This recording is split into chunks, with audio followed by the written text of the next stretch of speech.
dia, boa tarde, boa noite, independentemente do horário que você esteja vendo a minha apresentação. Meu nome é Adriele Tereza Pereira Mendes, meu RU é 3665980.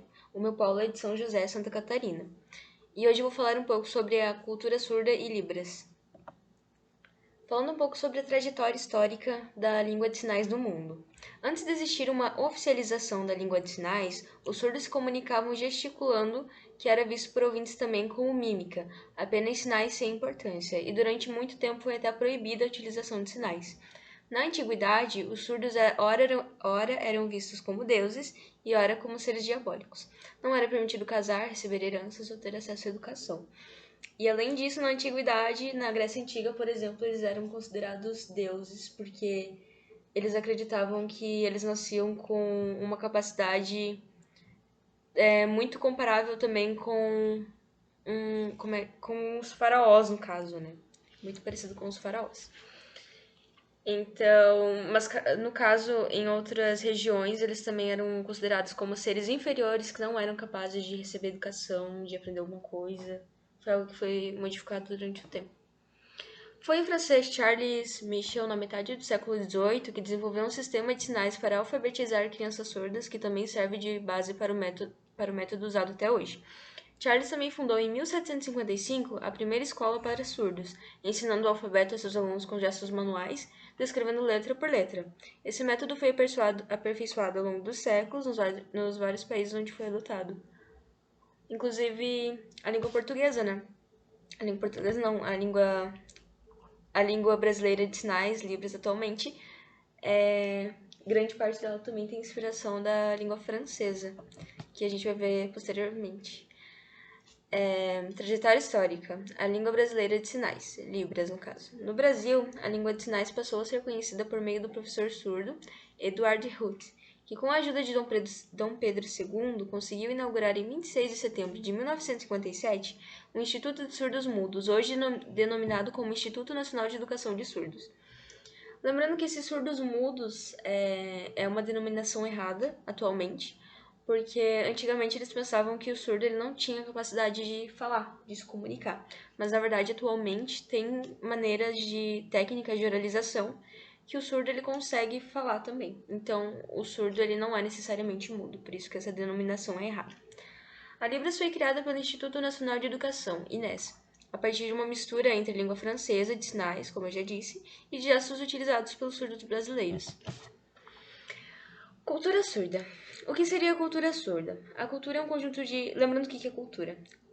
É um conjunto de padrões de comportamento, crenças, conhecimentos, costumes. É aquilo que distingue um grupo social.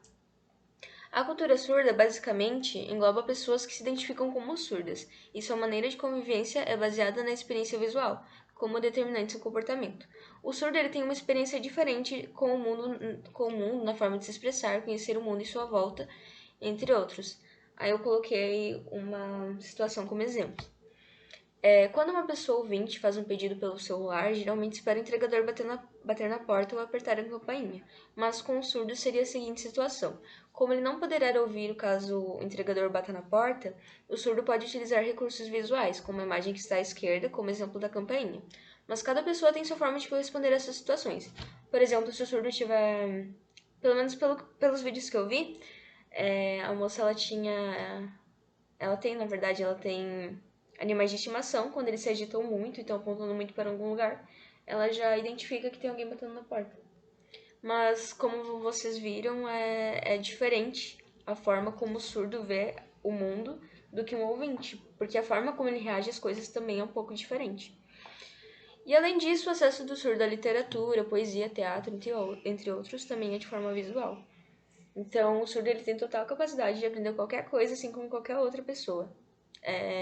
De qualquer forma. Inclusive, os teatros para surdos também é tudo de forma visual e com Libras, é muito interessante. E como que funciona a cultura surda no Brasil? Como foi visto, a cultura surda no Brasil passou a ser conhecida principalmente por meio de Ruth, que fundou a primeira escola no Brasil. Entretanto, o que prejudicou a difusão da cultura surda no Brasil foi uma decisão tomada no Congresso de Milão em 1880. Esse congresso determinou que a educação dos surdos deveria acontecer apenas pela oralização.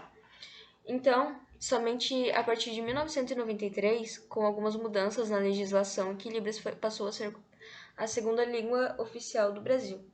Vale ressaltar isso que a Libras é a segunda língua oficial do Brasil. Então, ela deveria ser essencial para todos, deveria ser acessível a todos. E por que apenas a oralização seria um problema? O uso da leitura labial para o surdo é difícil e cansativo, pois é mais uma adivinhação do que uma total compreensão do que está sendo dito. De acordo com Sachs, 1998, página 82, assim define. Leitura labial não é apenas uma habilidade visual, 75% dela é uma espécie de adivinhação inspirada ou conclusão por hipótese, dependendo do uso de pistas encontradas no contexto. Então, para o surdo, é muito, muito difícil tentar entender o que a gente fala, principalmente agora que eu nem citei a pandemia.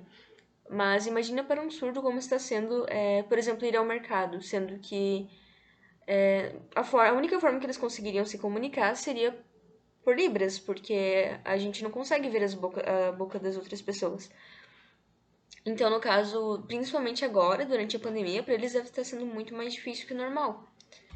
É algo a se pensar também. Os ouvintes e a Libras. É de suma importância que as pessoas conheçam a cultura surda, porque são mais de 10 milhões de cidadãos surdos, de acordo com o Instituto Brasileiro de Geografia e Estatística, IBGE.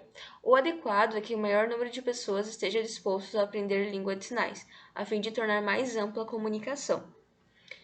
Então, a gente, na verdade, deveria priorizar aprender Libras do que essa segunda opção que eu coloquei. Mas eu coloquei porque, às vezes, se for necessário você se comunicar com uma pessoa surda e você não saiba Libras, você precisa tomar alguns cuidados. Como, por exemplo, você pode falar pausadamente, sem exageros. Não precisa ficar aumentando o tom de voz, porque tem gente que fica falando muito pausadamente e às vezes fica falando muito alto também, porque não tem necessidade disso, porque o surdo não vai te ouvir, por mais que você fale muito alto. E também não precisa falar muito pausadamente, pode falar só um pouco mais devagar, que ele também vai entender o que você está dizendo. Caso ele não entenda, você pode repetir também de uma forma um pouco mais devagar. Evite gesticular muito com as mãos e mantenha seu rosto sempre no campo visual dele. Deve-se evitar também qualquer situação que perda a visão dos lábios do falante. Como eu disse, na pandemia, para um surdo fica muito mais difícil tentar entender a comunicação, porque ele não vai conseguir ter a visão dos lábios da pessoa que está falando. E gesticular muito é porque para ele vai ser muita informação enquanto você está gesticulando e falando. E como ele usa o recurso visual, ele tá olhando para sua boca, aí ele começa a olhar para sua mão. Para ele vai ficar muito confuso tentar entender o que você está falando, porque é muita informação para ele.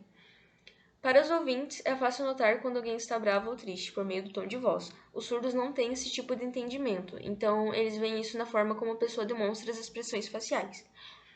Por exemplo, você não pode chegar para uma pessoa surda e dizer: "Ah, eu odeio tal pessoa", sorrindo, porque ele não vai entender o que você está querendo dizer, porque ele vai ver que você está sorrindo e ele vai achar que você está falando de algo bom, não que você odeia tal pessoa. Então, tenta se expressar de acordo com o que você está falando também.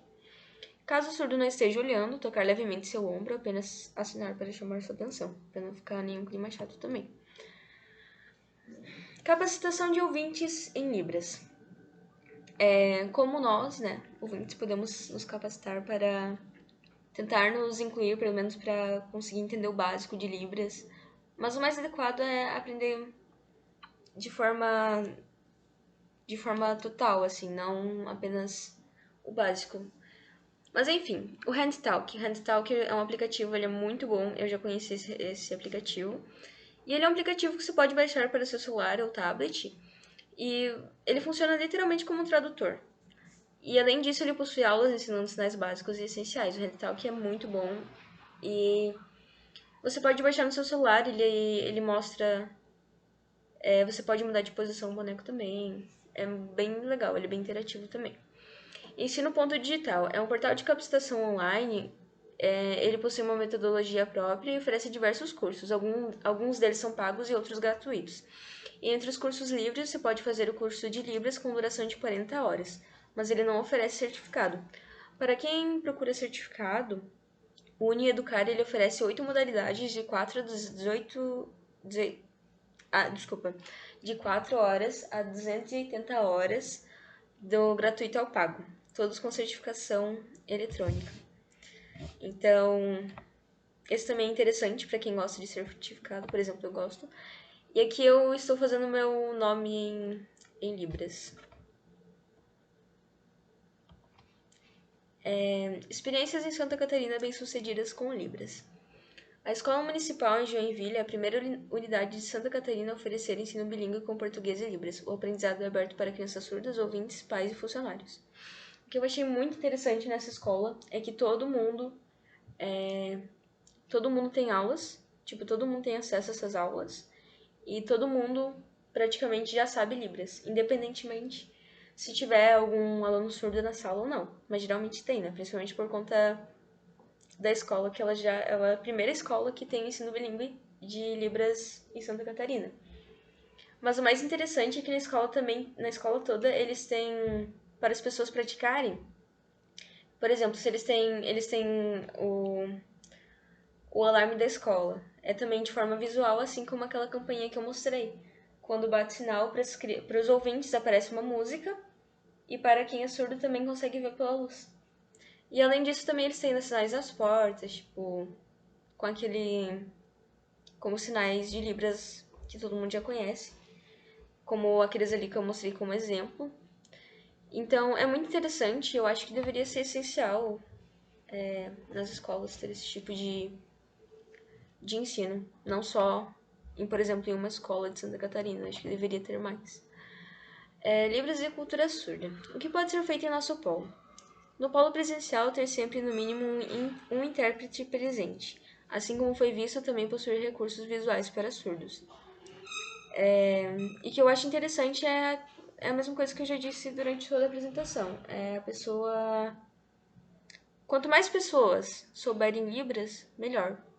Então, seria interessante também as pessoas que trabalham ali ter pelo menos um conhecimento básico de Libras, ou, como eu disse, um intérprete ali presente no local. E esse foi o meu trabalho. Eu agradeço muito a atenção e desejo a você um ótimo dia, uma ótima boa tarde, uma boa